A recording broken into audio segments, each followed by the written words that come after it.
All right, we are live from Northern California, and if you like the outdoor track and looking to quench your thirst on all things moto, you've come to the right place.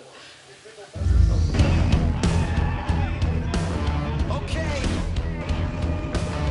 we're gonna take it there. You can't deny it. You can't deny it. That's the sound of freedom. That's the sound of love. That's the sound of everything that's in my name.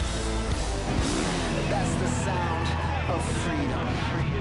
Hey, what's going on, motocross fans? Welcome to the starting gate. I'm your host, Jenna Corrado, and for the next hour, I'm going to be hanging out with this guy right here, Jason Thomas. I'm excited. I've raced here a dozen times or so. I'm retired now and get to work on the other side. And really more, once we've wrapped this up, this starting gate, I get to be a fan. Absolutely, and this is my first motocross race as it is, so I'm pumped up. I cannot wait. What do you think so far? Well, I mean, I love it. I come from a cycling background. I cover the Tour de France, and it's cool because there's definitely a crossover of interest. These guys out here love the cycling guys love the motocross. Actually, I was just in San Diego last weekend at the Amgen Tour of California, and these guys wanted to be here today. The cyclists wanted to come here to the motocross race. Well, I made it. They didn't, unfortunately. They're out there right now, so it's really good to be here. Anyway, JT, what are you expecting today? Hangtown has its own unique challenges. It's the opening round. This is one of the great rounds of the series. It's the longest running round of the series. So these guys coming in, they're a ball of nerves. They're excited, of course, but they know that it's go time. All the talk, all of the work, all the preparation stops, and an hour from now, it's time to twist the throttle. Yeah, well, you raced here a dozen times, so talk about an experience of yours. Probably the most memorable. I actually led here briefly in 2004, and Ricky Carmichael ended that much shorter than I would have liked. But, Hangtown was just always a really, really rough track. And I can always remember coming out of the Supercross series, you always came here with questions about your bike setup and your fitness level and how was I going to stack up all summer long. And Hangtown was really a precursor to how the summer would play out and really not answered questions, but kind of, told you if you needed to work harder or if you're in a good place. Well, we see the countdown clock right there, 59 until the gate drops. JT, tell us what the format's going to look like today. So we're going to have, two motos in each class. Each race will be 30 minutes plus 2 laps. And for those of you at home that have never gone through a race that long, it's grueling. It's no secret why these guys work so hard during the week. To go through, 35 minutes twice is a really tough challenge. So you're going to get a lot of racing action sitting at home. For those lucky fans that are here, your whole afternoon is packed full of action. So 2 motos each class. We'll have an overall winner in each. And the Supercross series or season just wrapped up. So what were they doing in between these 2 weeks? The weekend off is a funny saying to me because there's really nothing off about it. These guys were really, really getting after it in the past 2 weeks.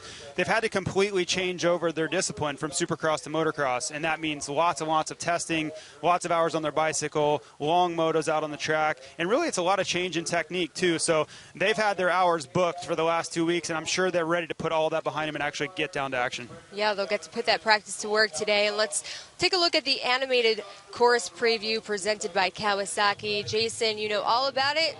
Take us away. So we have the Kawasaki Green Arrow here. This thing is incredibly talented, if I have to be honest with you. Watching it go through the start here, it starts to bunch up into the second turn, go over the first tabletop, and head into that Big Mo section. Jen has asked me, why do they call it Big Mo? Well, anytime you have an uphill like that, you're looking for momentum, especially on the smaller bikes. They're going to be racing up that hill. Coming to the new corkscrew section, all these little twists and tight turns are really, really rough. Into the Red Bull Arch. Jenna, that's right behind us. Coming down these hills, I know you were watching practice with us. You saw these guys in the braking bumps. It's just a brutally, brutally rough track today. You come into the stair-step section we're going to preview a little bit later with Tristan, but there are so many unique things about the Hangtown track that make it excellent. I know we're coming towards the Fly 150, and that's a huge highlight for us. It's arguably the biggest jump on the series. Have you got to see anyone jump it yet? Actually, I was just going to ask you, Eli Tomac, really the only one to give it a go last year. Anyone else you think will go for it today? I saw Andrew Short jump it earlier, and it's really a horsepower jump. You know, the guys that have the power, especially the 450s, are really going to air that thing out, and it's fast. If you can do it, it's an easy second or more plus per lap that you don't have to work to shave that off. So coming down here, they're coming into the mechanics section. Just before the mechanics, we're coming, right, so every time they come through this section, the mechanics are going to give them their lap times, an encouragement, whatever. Coming into the finish line jump, which wraps right back onto the start, and that's a lap here at Hangtown. Let's go back to that corkscrew section, the new element of the track this year. How would you approach that part? You know what? It's basically a vertical wall straight down, and it really, really slows down that section. That used to be pretty quick there. So I know it was a challenge for the guys on press day. I heard a lot of dialogue back and forth about, I don't like it, I do like it. And it really depends on what you like in a motocross track. If you like really fast, flowy sections, you're going to love it. If you like for the track to slow down a bit, it'd be a bit more technical, like a Christophe Purcell or Marvin Musquin, maybe it works better for you. So I think it's personal preference. All right, well, our very own Tristan Merrick was out there yesterday taking a look at that section of the track. We're going to toss it to him. What's happening, guys? Tristan Merrick here, out on the track the night before the race. All the amateur racing's done. You can hear and see in the background officials prepping Hangtown here, getting ready for that season opener tomorrow. But we want to talk about a new section here. We've got Dramatics guys in the background. We got focus here. A new section called the corkscrew. So it's a downhill, comes into this very distinct ridge. So a slight right-hander into this ridge, and then a drop off down into another hard right-hander, which then goes into the double. We got raindrops falling right now. It's going to be interesting to see how things develop here overnight. Are we going to get a downpour? Or are we just going to get a light sprinkle, making the track even better than it is right now? And again, completely fresh, so the first riders out tomorrow will be put in the grooves. It'll be interesting to see, is it a wide line you need to take? Are we going to see lots of passes here? Only the racing tomorrow will tell. So Tristan said there were a few raindrops yesterday. Today, it's holding up pretty well. There is a chance that the clouds can open up. 63 degrees, atypical for California. We weren't expecting this one, but if it does rain, you were saying that this track doesn't hold water very well. It doesn't. We've had some of the muddiest conditions in the history of the sport at this facility. So the dirt being so hard packed, the uphill and downhill, if it rains and if it all comes at once, you're going to see rivers literally running through the racetrack. So hopefully we haven't seen that yet. It's, you know, a little cloudy and cool. That's the biggest thing I've noticed all day is it's unseasonably cool right now. So I'm hoping it holds out. I think, you know, for the fans, for us, for everyone, the best case scenario is it stays just like it is. All right, well, winning, of course, is the #1 goal today, but looking good is also important to these guys. So we're going to play a little game here called Who or Best. JT, team me up on two guys, and we're going to compare. Who's the first? So the first two we have here are Trey Kennard and Weston Pike. You tell me, Jenna, what do you think? I like the bold statement with Trey Kennard. All red. I love that. Nice accent with the blue regarding the helmet.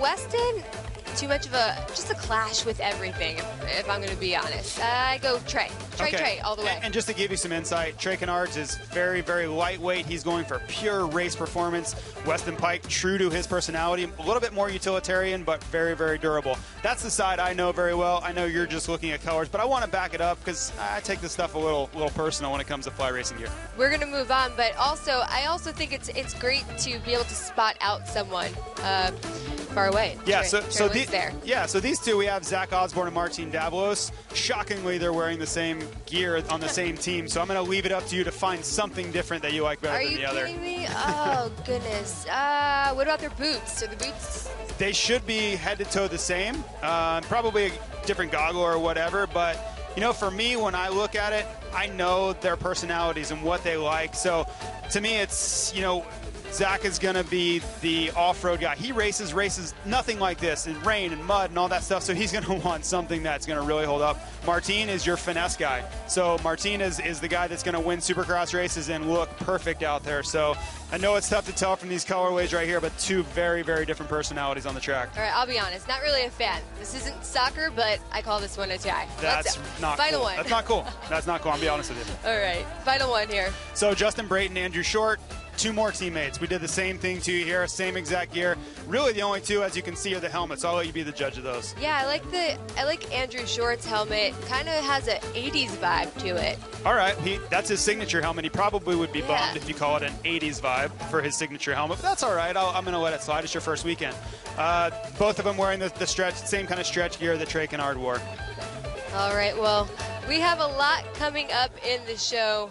We're going to talk 250 class, 450 class, but next up is JT's top 10 moments of 2015. I'm excited for those. Me too. We'll see you soon. Welcome back, everyone. This is the starting gate. Jenna Corrado here alongside Jason Chalmers, and we are counting down to the start of the race, and we are also going to count down the JT's top 10 moments of 2015. At number 10, it's Aaron Plessinger, 250 Rookie of the Year. What you got on AP? You know, he had a breakout year last year. No one really knew what to expect from Aaron Plessinger, but he came out swinging. He was a progression all season long. His last 5 or 6 motos of the year would have had him firmly placed in this championship hunt. He brought that heat into 2016, and coming into the outdoors, it has to breed confidence for him. There was arguably no one better to round out the 2015 season. Honestly, it was an easy pick for him to be Rookie of the Year. That has translated into this year. He's got a little bit more pressure on him to perform at a championship level all season long. If he gets good starts, look for him to be in this hunt. Look for that today, the start to be critical. All right. Plessinger, number 10, and his teammate Cooper Webb, number 9.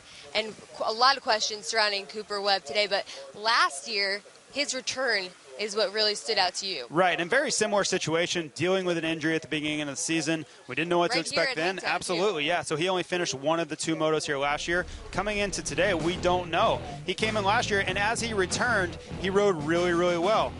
He was basically a menace for Jeremy Martin the second half of the season. Missing those first 4 rounds, though, really killed any chance for his championship.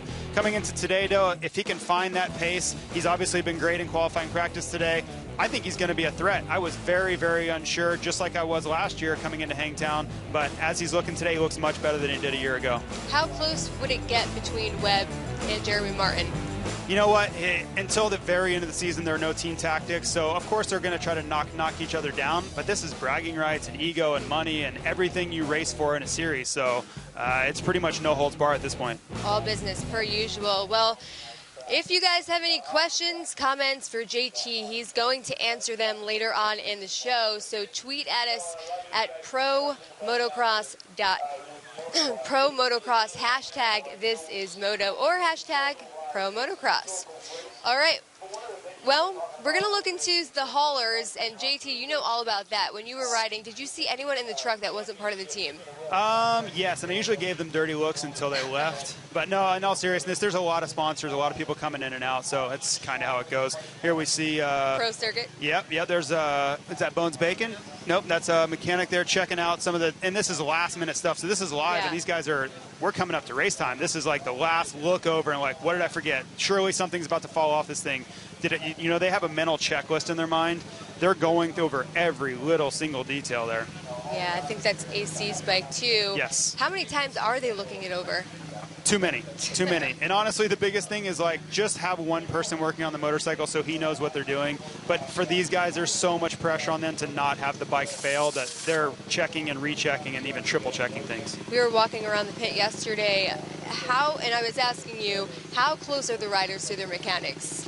They are. You know, it becomes a real partnership. You know, the rider can't do it without the mechanic, and of course the mechanic's counting on the rider to deliver results. So it's a trust factor. You know, if the rider doesn't trust his mechanic fully, how can he be expected to really push the limit on his bike? And of course the mechanic's emotionally involved in this thing. They work 1,000,000 hours a week trying to get results on the weekend. So it really goes back and forth, and it's almost a marriage at some point. They're working so closely together. So what else is going on in this area that maybe we can't see right now, but hopefully the camera can take us to another part? Yeah, so you can hear the bike idling there. They're obviously making last-minute adjustments. He looks like he's checking over some electrical wires there to make sure everything's dialed in. But this is all last-minute stuff. If there was any real work to be done, you would see really a fire drill going on around the motorcycle. This is all things that are, hey, let's just make sure everything's dialed in. Let's make sure everything's ready to go. But these guys they're basically race ready. All right. Well, we watched the practice earlier today, so we're going to take a look at the 250 qualification results. Anything stand out to you? Yeah, I mean, obviously Savatgy jumping to the front. He's been a threat all season long, but this is kind of where he's looking to break out. You know, he wasn't a championship threat last summer, even though he finished third in the series. Adam Two rookies, top yes, six. Absolutely. Adam Cincerillo. Then you have Faulkner and Charbonneau in fourth and sixth. I mean, that jumps off the page at you.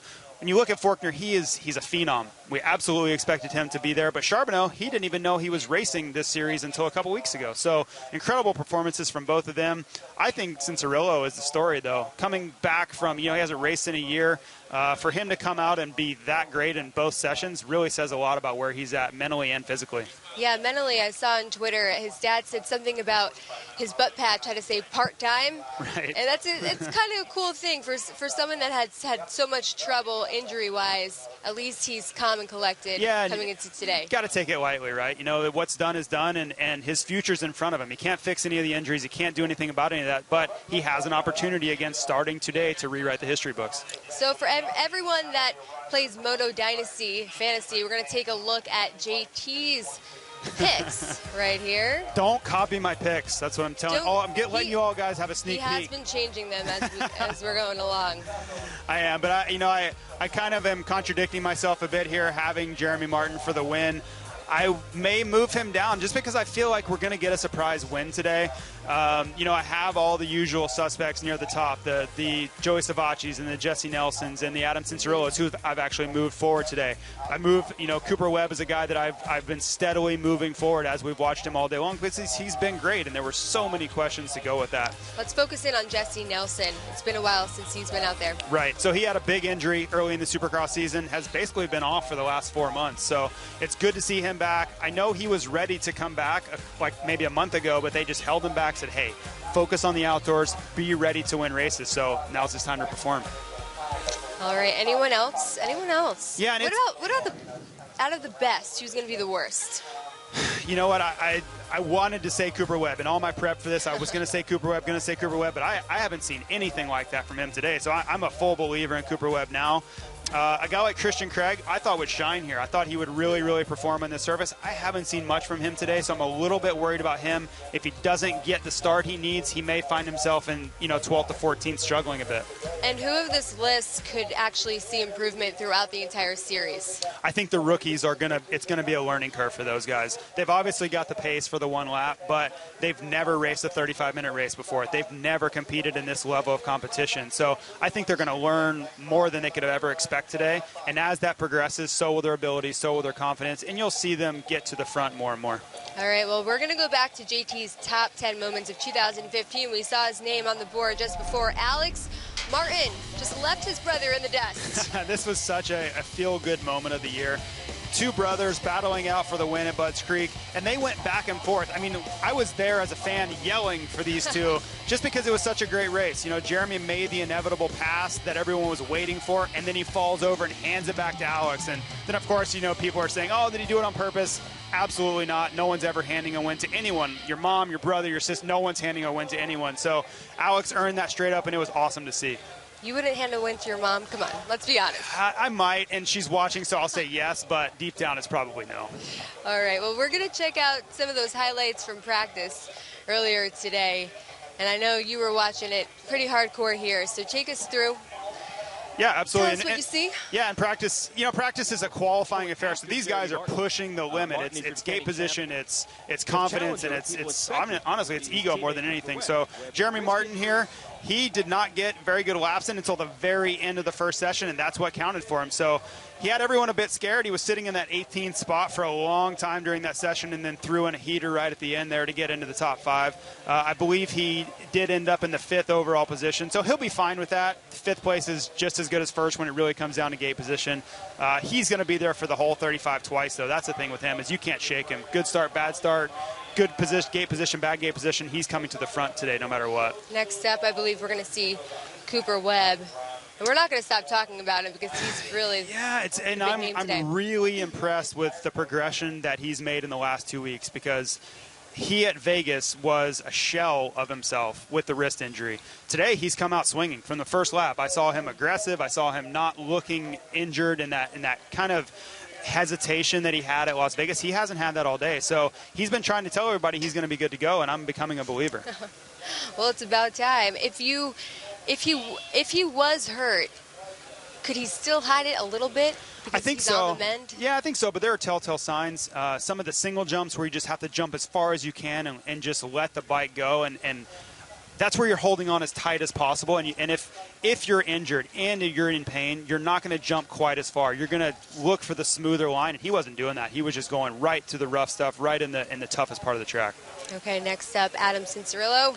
Yeah, AC's a crowd favorite. You know, it's hard not to like the kid if you're on social media at all. He was the phenom growing up. You know, like his whole life has been about turning pro, and there was so much expectation and pressure put upon him that I know he feels like, hey, I haven't arrived yet. So it's awesome to have him back. The series is better with Adam Cincerillo in it. Social media is better with Adam Cincerillo in it. So I'm really excited for him. I'm a fan of Adam. I really like the kid, so I will be rooting for him personally all day long. And he's only 19 years old, isn't he? That's the scary thing. These kids turn pro at 16, and if you don't perform by the time you're 19 or 20, people want to write you off, which is crazy. These kids are nowhere near, reaching their peak potential. But for him, like I said, sky's the limit. If he can find some consistency and stay healthy all summer long, he's going to be in this thing the whole way. All right, we're going to analyze some lines here. Tell us what you see. So, a lot of these are from the first session. The track was incredibly smooth, and these guys are absolutely pinned, wide open as fast as you can go. It's really unrealistic, and it's a bit unfair. You see Charbonneau here, and he's probably wondering, how the heck are these guys going faster than me out there? But, these practices are an art form. Faulkner here, another one of the rookies, huge expectations from him today. For him, just stay realistic. Realize this is your first race. You're not expected to be the champion today. Just go out there and try to sort this new professional thing out. A lot of, we're in the uphill section here that Tristan's going to be checking out. A lot of this is stay smooth, find your rhythm. A lot of these guys are in these sections, and they're really trying to figure them out, especially for the guys who've never ridden here before. Rhythm is more important than anything over 35 minutes. So as the track deteriorates, if we get any rainfall, you're going to have to reassess all that. All right, well, Marvin Musquin is moving on to the 450 class this year, but last year, the way things ended had to leave a bitter taste in his mouth. That's going to be JT's moment number 7. So what a heartbreaker of a day. These two put on such a show, being Marvin Musquin and Jeremy Martin, all the way down to the wire. And I can remember coming into the Indiana race, that's all the talk was about, was who's going to take this thing. And unfortunately for Marvin, he had a mechanical failure that really derailed his chances. It kind of handed Jeremy Martin an easy day. So had to be tough for Marvin, and anyone who knows Marvin knows how nice of a guy he is. And even if you're a Jeremy Martin fan, your heart had to kind of go out to him in that case. What is it about him that fans love? He's just so personable. He's so genuine and down to earth, and he doesn't have the ego that some of these young kids can develop. He's a bit older. He's 27, and he's kind of been there and done that, and such a great person off the bike that it's attractive. I'm going to put you on the spot here. If he didn't have that untimely mechanical, who do you think wins? Yeah, I'm going to have to go with Musquin. I think the way the track was shaping up that day, it was ruddy and technical and kind of slow. I think that fits Marvin Musquin's skill set perfectly, and I think he would have stolen it away from Jeremy. All right, well, we are going to go to another short commercial, but when we come back, we're going to read some tweets. We have a GoPro look and 450 highlights. JT? I'm excited for these tweets. I don't know if I should be. Maybe I should be scared, but I'm excited. I'm a little scared. All right, we'll see you guys. Welcome back to the starting gate. Jenna Corrado here alongside Jason Chalmers, and we have our social media check-in right now. We're going to read some tweets and continue to send JT your questions and comments as we go along here. All right, JT, I'm going to leave this up to you. So it's tough to read here. Let me take these off. So don't be afraid to take your glasses off. Why not, right? So we've got see some questions here. So final changes there, and this is really just the things that Barsha may be telling him. He's obviously putting new tires on, and this is last minute stuff here. So that's get nervous time for Ben, because he's making his final adjustments to the bike. Alrighty, what do we got next? So Jason Anderson there. Nice shot. It looks like he might be on fly 150. I'm hoping more guys will jump that thing. But man, you can see the clouds there building in the background. So look at all the umbrellas on the left there. Let's Go Racing. Yeah, these guys are prepared. I can't tell you the electricity in the air. The sun. Well, yeah, you're prepared for anything. Sun, rain. That's true. You got to be prepared. Motocross fans come ready. Oh yeah. Ah, that's us. I feel good about it. Yeah, I look solid there. Pat yourself on the back. Yes. Nice. So we got some of the sponsor village there in the bottom. We have our fly racing thing over there, but I taken a few walks through there setting up, and there is so much to do here. That's the great thing about this racing. All the pit action, all the action on the track, the sponsor row village, vendors, there's literally something to do in every situation. So now we know JT likes looking at himself. That was hilarious. But, yeah, but see, if I put my glasses on, no one can tell that I'm checking myself out. Yeah. All right, we're going to go to Blast from the Past segment. Let's do this. A little Hangtown throwback. Back in my prime. Yeah. Are those the days you were racing? Yeah, not so much there. Some of these are a bit scary. Like I don't even know what that looks like 1995 or 96 to me there. So I can kind of understand the feeling of those motorcycles. The first ones I have no idea. But such a storied tradition of Hangtown Motocross, and there's so many just great memories from this racing. Like I said, muddiest race probably ever happened here. 91. Yeah, right, exactly. And there, when you look back over Hangtown, you can be like, and I've done it. I've looked back over the years and been like, wow, I forget all these moments. Yeah, that reminds me. Some of these guys, I hear that they start getting on the bike at 4 or 5 years old. So were you coming to these events when you were that young? Me growing up in Florida, this was a long way to go. So we didn't just pack up on Friday and head to Northern California. But I was at the races around Florida. I grew up in this sport. My dad raced before I did. So it was, it just bred into me from an early age that motocross was life. All right, well, we mentioned the Fly 150 a little while ago. We're going to check back in with Tristan, who was down there yesterday, with some more information. Hey, thanks, guys. Yep, down here on the takeoff of the infamous Fly 150 jump. That's right, takeoff's right behind me. You can't even see the landing, it's so far away. So let's go for a little walk to just give you a reality check of just how big this jump is. So again, your average 250 rider, they're not going to do it. I know last year Adam Cianciarulo did it a couple times. He decided that was going to be enough. So you can see here, though, we're walking along just to try and get to even the first landing here. That's right, that's only just to make it a double jump. And then you can see way off over there, that is the third landing. So we're going to cruise around as we keep going here to give you a perspective. You can see the rest of the track. And that is the arch there, the WPS Fly Racing 150 arch, as we continue on all the way to the top here. This is where you don't want to land. This is not the sweet spot.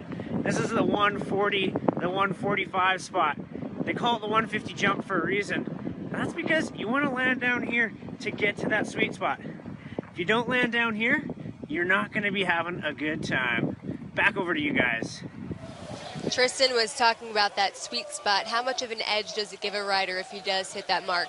I think it's a good second a lap, and if you're out on the rest of the racetrack, a second a lap is hard to come by. So if you are capable, it's a great place to make up easy time. And if you don't hit it, how much time do you lose? The same thing. It's a full second, but it's one of those things where if you come up halfway or come up short, that's when you're really, really paying the price. You don't want to do that. It's either in or out. Okay, we talked about Jeremy Martin all show long. We're going to go back to JT's top moments, and at number 6, it's JM. Yeah, so Jeremy Martin did it again. He came out 2 years ago and really was unexpected. Your unexpected champion. Last year was a little bit, everyone kind of saw it coming a bit. Other than Musquin taking him to the wire, he was there all season long. He's just one of those guys where week in, week out, any kind of weather, he's going to be at the front. So really, really dominant performance. Him and Musquin stole the show all summer long. And really, this guy has it all together. He's a Minnesota guy just like Ryan Dungey, and he's really followed that pedigree up. He's just doing all the things right. He rode at the same place that Ryan Dungey did early in his career at Ricky Carmichael's camp. He's done all of these things, and really the results are coming just like it did for Ryan Dungey. So 2 titles in a row. The big question is it going to be 3? Because he's going to have fierce competition just like he did last year. You mentioned Ryan Dungey. If he reminds you of any rider, it would be Dungey? I would have to say so, yeah. Not flashy, not, really over the top personalities off the bike. It's a lot of hard work and fierce determination. All right, so next we're going to talk a little fuel. Break that down for us. Yeah, so fuel is it's one of those things where these bikes are really, really high performance. You really need the best fuels out there, and the fuel costs have gone through the roof as performance has increased too. So there's a ton of testing done behind the scenes on this stuff. I've personally done it over and over and over, trying to find the exact blend that these companies come up with. So it's crucial. All right, speaking of that, we're going to go back to the pit of the 450. And when you say cost, how much is it exactly? Yeah, we went from a situation where it was only a few bucks a gallon, not much more than your standard car fuel. Now we're into that $50 or $60 a gallon range, which is really prohibitive for some of the privateer teams. The factories, yeah, you're spending money everywhere, so it's just another cost. But, man, it's really, proven the point that racing has become expensive at this level. All right, we're going to talk to a mechanic now at the JGR pit. You can introduce yourself. What's up, guys? Isaiah Murph here working on Phil's bike. I'm going to talk to you a little bit today about BP Fuels. We run the Pro 6 HT. It's really consistent with power, and for the price that we get it for, it's really good. It helps everybody out. You keep it, keeps our motors running well, cool, and it's really good for consumers as well.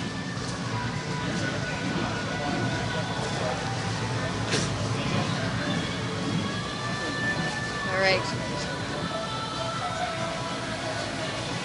Yeah, so you heard that North Carolina drawl there from the mechanic there. The JGR team is obviously based just north of Charlotte. Weston Pike's bike here. These guys they're in kind of a chill mode right now because they have a little bit, and they'll watch part of the 250 moto coming up before they get out there. So a lot of these guys have all their work done, and it's kind of hang out. You see the JGR fuel there, which we showcased, but a lot of these guys they're getting their food in their systems, they're getting their hydration. But this is kind of their downtime, and the rest of the day they're going to be working their butt off. Right now, do they want to see the fans in their face right now? Not so much. They're probably inside their haulers. They've had their autograph session. Really, it's time to prepare your body and mind for what's to come. It's just like any other high-level sport. It's so mental, and if you're not in the right place before you head out there, you're not going to perform at your highest level. Nice. I'm trying to see what they got cooking over there.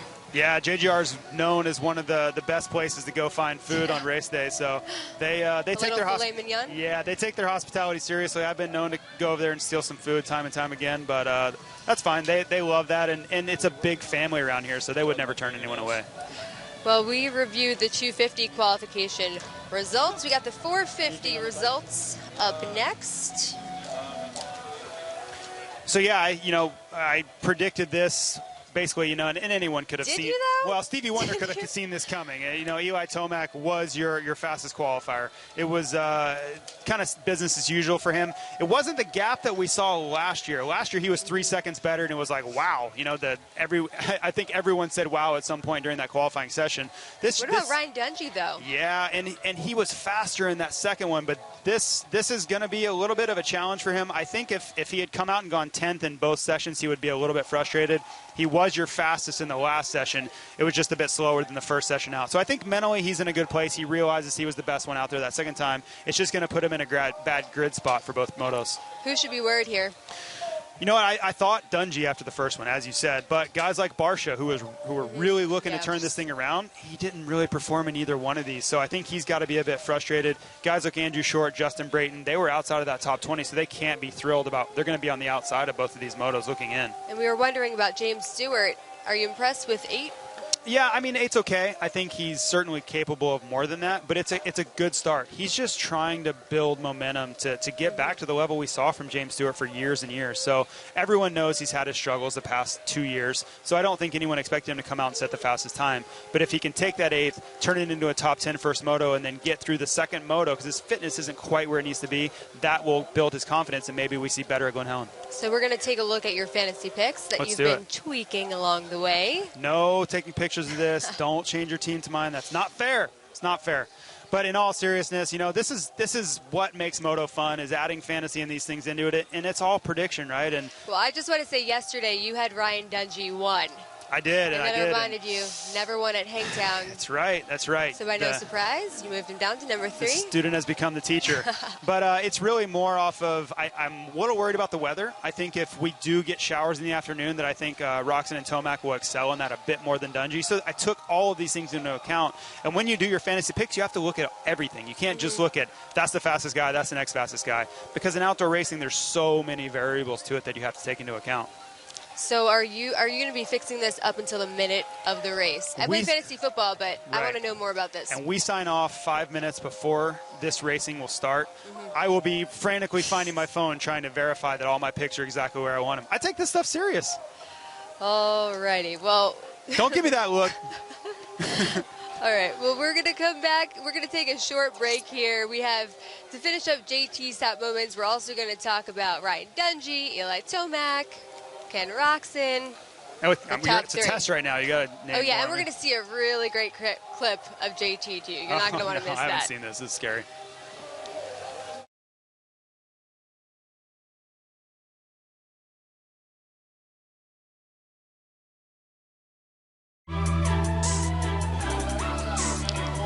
Welcome back to the starting gate. Jenna Corrado alongside Jason Thomas. And if you weren't able to check out the practice earlier on, we have some highlights for you that Jason's going to break down now. Let's see that. Yeah, this was exciting. This is the first action anyone's seen. So I was out there standing trackside. I may have been, waving some people on, maybe not. But I'm a fan when it comes down to it. Dungey here. Dungey never won Hangtown, which is shocking when you look at it. Someone who's been as dominant over the past few years as he has. He's always had his struggles here. So he's going to be looking to right that ship today. Looked great in that last session. Topping the field. Unfortunately, his time didn't really count because it was, the track was slower. He's in that big Mo section right there, kind of jumping across. This is that infamous corkscrew that they added this year. So vertical wall there. And the new wrinkles are what make it fun and keep it fun for the racers. It's something that you don't see year in and year out. You add little changes that keep everybody guessing. Someone like Tomac and Roxon, they want to come out and make a statement today, but does he really have to make a statement today? Because you always talk about his consistency and what he can do all series long. I think he's going to want to, because the scariest thing for a guy like Ryan Dungey is to allow Ken Roxon or Eli Tomac to gain confidence. He's going to want to come out and say, hey, I'm still the man. I have a #1 plate on my bike for a reason. Yes, you guys are great and all that, but I'm still the one that you guys need to be chasing. So for a person who's never won here, I think it's really critical to come out and say, hey, Eli, I know you were great here last year, but hey, I'm the guy.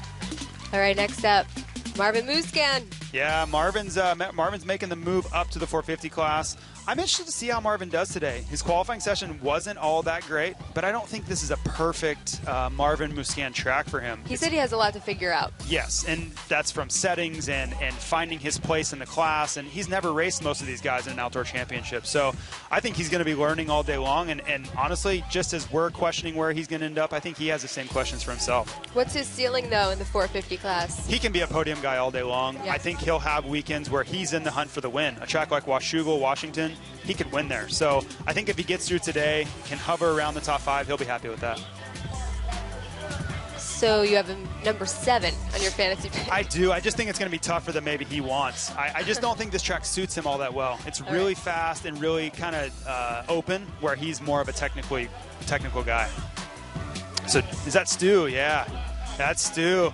Stu's probably the biggest question mark in the sport. Forget about Cooper Webb's injury. Forget about everything else. Stu is polarizing and has question marks all around him. We know the struggles he's had. We know the time off he was forced to take, injuries, and just everything that seemingly could go wrong for this guy. Does he look like he's in shape?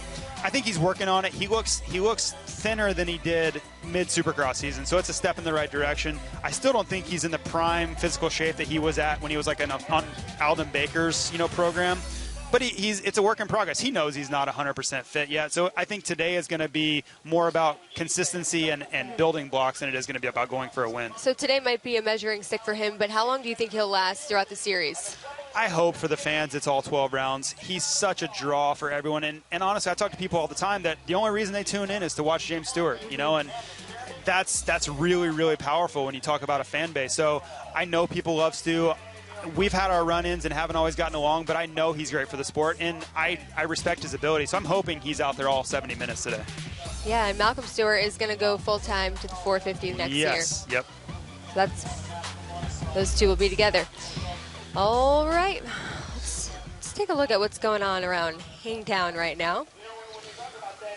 So that's Shane McElrath there. 19 minutes to go too. Yep, he's in the staging area, and this is get nervous time for these guys. I know for me, when I was sitting back there, I could barely even breathe, let alone try to be personable with the Georgia Lindsay or whoever's down there with the camera. So they're going into picking their starting gates, and this is really the time where everything is about to come to fruition, and you either have it or you don't by now. How critical are these moments mentally, though, when you have to really dial in? Yeah, I think focusing on the task at hand is big.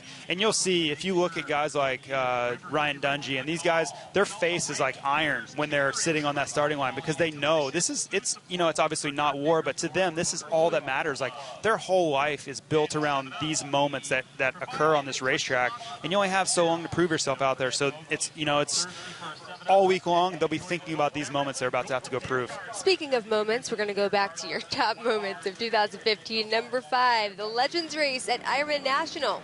Yes. Well, this was, and I got a great start here, and then things went sideways in a hurry. Hold on. Let's watch it. Yeah, I'm in the back there on the grid.